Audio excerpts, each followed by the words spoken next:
Paano maglipat ng ito green hot pepper, yung long grain hot pepper. So ganito lang po, ang ginamit natin ay balde, yung organic na may halong lupa, kasi kung puro organic ang daling matuyo, kaya haluan na natin ng konting lupa. Tapos ang isa pang gagamitin natin yung powdered eggshell. Umpisa pa lang ng paglipat tanim ay gumamit na tayo right away. Itong eggshell napaka healthy para sa mga halamang namumunga, yung mga gulay na namumunga, mga prutas, pwede. Kung yung prutas na medyo maliliit lang, so gawin natin, i-spread natin dyan sa paligid. Ayan,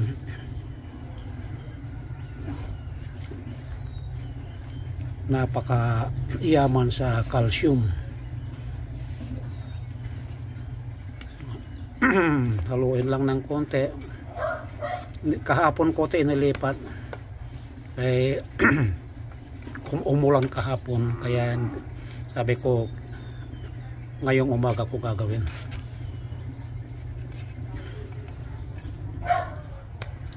So pagkatapos po na mailagay natin yung powdered na eggshell, mayroon tayong organic na rainwater na yan yung hinaluan ng mga binabad ng mga dahon ng mga pinagtabasan ng gulay. So 3 days po yan na naka-imbak. Inalis ko na itong yung mga ganyan, inalis ko na yung iba. So ito ang ipandidilig natin. Tama na yung isang tabo. Dito ko muna nilalagay sa lilim para kung umaraw hindi siya masyadong maapektuhan ng sobrang init. Tapos kinabukasan ililipat na yan.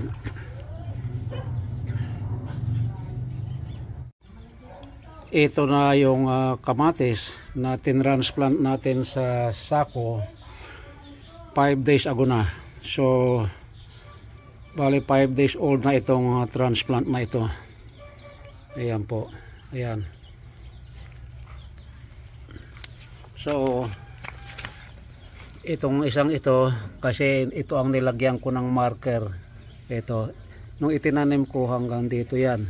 So within 5 days tumaas na ng mga halos 3 to 4 inches. Pagka nakarecover na ng husto yan, mas lalong mabilis na lumago. In 24 hours pwede siyang tumaas ng mahigit 1 pulgada. So ito yung nakaprepare na organic rainwater na binabaran ng mga raw vegetable na pinagtabasan. So napakayaman po nito sa nitrogen, calcium. So meaning kompleto ng ano ito, yung NPK, nitrogen, phosphorus and potassium. So diligan muna natin ng kalahating tabo kasi umulan kahapon.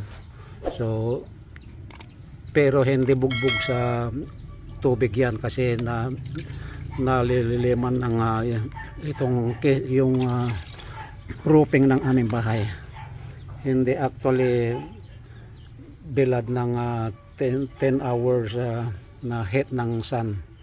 So ito naman kalahati rin, nakita nyo tumubo na yung mga damo.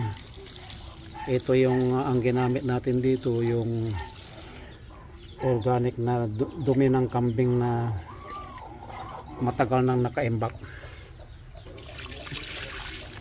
So ganun din ang gagawin natin dun sa kabila kasi may kasamahan pa ito. Itong mga ibang halaman pwede rin gamitan kahit na anong vegetables. lalo na yung mga madahon o nagbubunga, okay ito. Ito na yung kamatis. So lagyan din natin ng kalahating tabo. Tsaka itong meron pa rito. Ayan, idamay na rin natin kasi marami naman itong ating organic rainwater with raw material, raw vegetable material. So yan, kahit na katatapos lang ng ulan o okay pa rin kasi ito hindi nag-i-stack ang tubig dito. Ayan, ito pa yung ating kamatis.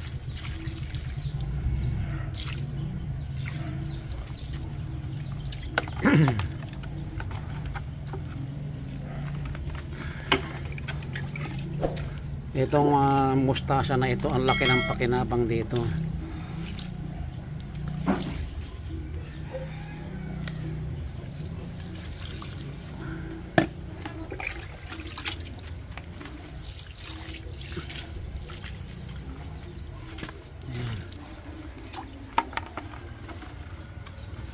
Hindi ko binubuno, tinatanggalan lang ng mga dahon kung kailangan.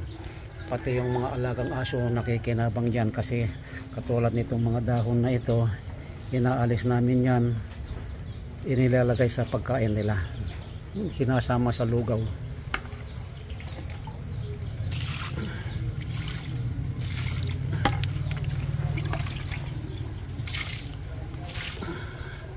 So mayroon pa tayong 1/4 gagamitin natin sa ibang pananim.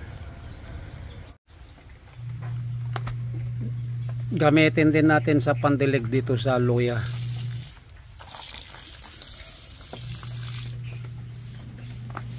Ito bagong tanim na kuwan yung luyang dilaw. Ito punlang kamatis. Sari-sari ang tanim po ito. Ito may kamuti pa. Ito yung turmeric. Ito lemongrass. Bagong tanim din yan. 1 linggo na. Ito nagbibilang na ng 2 months na itong turmeric na ito. Ito 45 days na. Yung sili. Yan, long green. Tapos itong luya natin, didiligan na rin natin. So wag gagamit ng mga matataas na quality ng commercial fertilizer kasi nga bukod sa ano, mahal. Ayan, mga luya. At ito naman ay sayuti. Yan ay nag-iisang puno lang yan, balak madagdagan. Dito natin pagagapangin yan kasi may trellis na nakaabang na.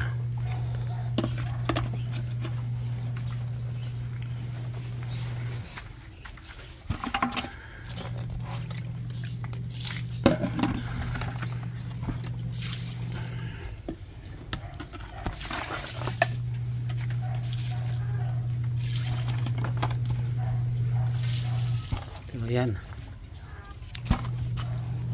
itong natitira dito ilalagay ko na yan sa compost.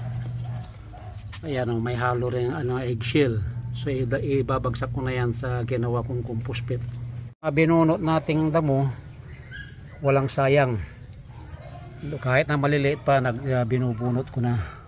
Tulad nito, tinatanggal ko na yan para hindi na lumaki. Tapos i-recycle natin yan, gawin nating organic ulit. Organic solution, organic water, the rainwater. Ito po, ilalagay natin dito sa balde uli. Ito yung rainwater na sinahod natin na kagabi kasi yung lakas ng ulan kahapon. So ayan, maliliit pa.